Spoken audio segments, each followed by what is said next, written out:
So this is Manuel Quezon in 1937. And Manuel Quezon was significant because in his speech, just remember this was a Commonwealth government, and it was because of the 1935 Constitution that the people started talking about having a national language and basing this national language on one of the languages of the ethno-linguistic groups. So this is an excerpt from the speech of Quezon. Hence, in deciding to adopt a national language, culled from different languages spoken in the Philippines and mainly from Tagalog, which was not only the native tongue of Rizal, so it mentions Rizal again, but also is the most developed of all the existing languages of the country. We are merely carrying into realization one of the ideals of our national hero as a means of consolidating and invigorating our national unity. What are we trying to say here? We're trying to say, what we're trying to say is from Rizal to the leaders of the revolution, to Quezon's speech here. So, language has always been part of the struggle against colonialism.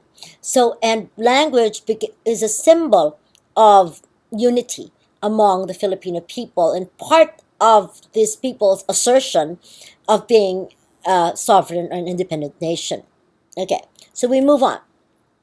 So what Quezon did was he created the members of the Surianang Wikang Pambansa, or the Institute of National Language. So these were Jaime de Vera, and these people supposedly represented different ethno-linguistic groups.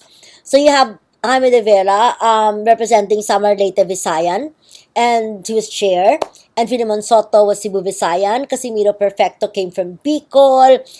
Felix Salas Rodriguez came from Panay was Visayan, which is Central Philippines. Haji Buto was Moro, or at that time, so Moro is actually considered to be a pejorative word sometimes, but comes from the south, the Muslim Philippines. And Cecilio Lopez represented Tagalog and was also the secretary of the group. So, what did the Surian do? First, it set about its duties of developing the national language with the publication of, number one, Lope K. Santos's Balarila ng Wikang Pambansa. And what this says is the Grammar of National Language. And this book actually became the official textbook on Tagalog grammar in 1940. And second, Santos also published a Tagalog English dictionary. Okay, so this was used in schools. So, Santos's orthography, or Santos's grammar, so Balarila is grammar, okay, has 20 letters. It has A, B, K, D, E, G, H, I, L, M, N, N, G, O, P, R, S, 2, U, W, N, Y. Or, alternatively, abakada, ega, ha, ila, mana, nang, o, para, sa, ta, o, waya. So that's how Filipinos would, when they talk about the alphabet, that's how they would pronounce it. It's abakada, blah, blah, blah.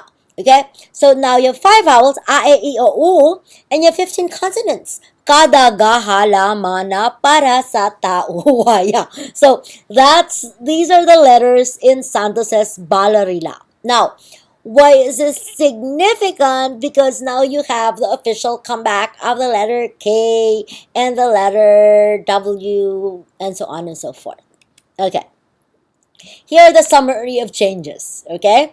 So with the incorporation of K and W, this alphabet followed the suggestion of Rizal. Wow. So it's standardized spelling, removing letters that were used in spelling words that needed specific Tagalog sounds, such as that produced by the letter K. Thus, it does not have the letters C, Q, and N yet. Now, remember, these letters C, Q, and N would have a comeback much later. Okay? But at this point, 1937, they were gone. Moreover, the identity of Nang was recognized. So if you see these two letters like N, G, so they're not N and G. They're actually read as Nang. Okay? So which, according to Almario, was written as G with that mark above it during the Spanish colonial period. Let's move on. Okay. Now, you would have changes again in 1973. And as some of you may already know, in 1972, martial law was declared, and therefore there was a new constitution. And because of this new constitution, there were changes in the letters. So it was recorded to have had 31 letters. This, however, did not make much of an impact, as educational institutions, writers, and editors seem to have followed the letters and guidelines set by the Balarila during succeeding decades. So, the Balarila was very influential. It was used. So, it was the textbook. It was what people followed. Okay?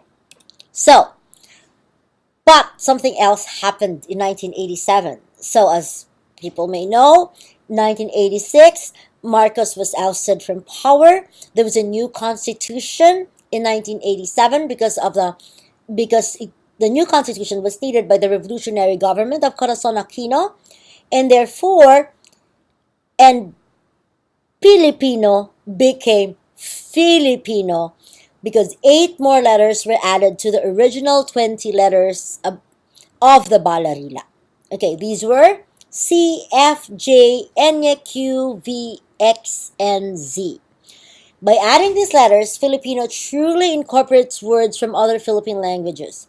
The new orthography apparently recognizes the F in the Cordillera languages, the V in Ibanag, and the J in Ivatan. So, we're not supposed to think of these new letters as letters that are there to accommodate English words. They're there to accommodate the words in the other Filipino languages. Okay, what are the implications now? The creation of a new orthography is not just a political act that recognizes the need for a national language that responds to all the ethno-linguistic groups. By modernizing Filipino orthography, the national language now remains relevant to the needs of Philippine society. Okay, and so I'm about to end. So these are our new symbols. And I wanted to end with this flag. And this flag is as you can see, this is a triangle. And in the middle of the triangle, do you find the letter? Can you guess? It's the letter K. And this is 1964 and was the founding of the Kabataang Makabayan. And the Kabataang Makabayan, or in English, the Nationalist Youth, is an organization of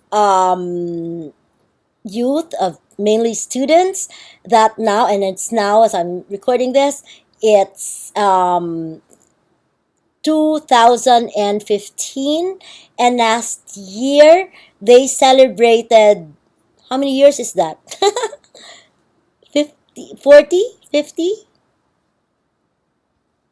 50 years of the Kabataang Makabayan. And the Kabataang Makabayan has chosen as its symbol the letter K, reiterating again that the letter K remains significant in asserting the struggle for independence, for sovereignty of the Filipinos. Done.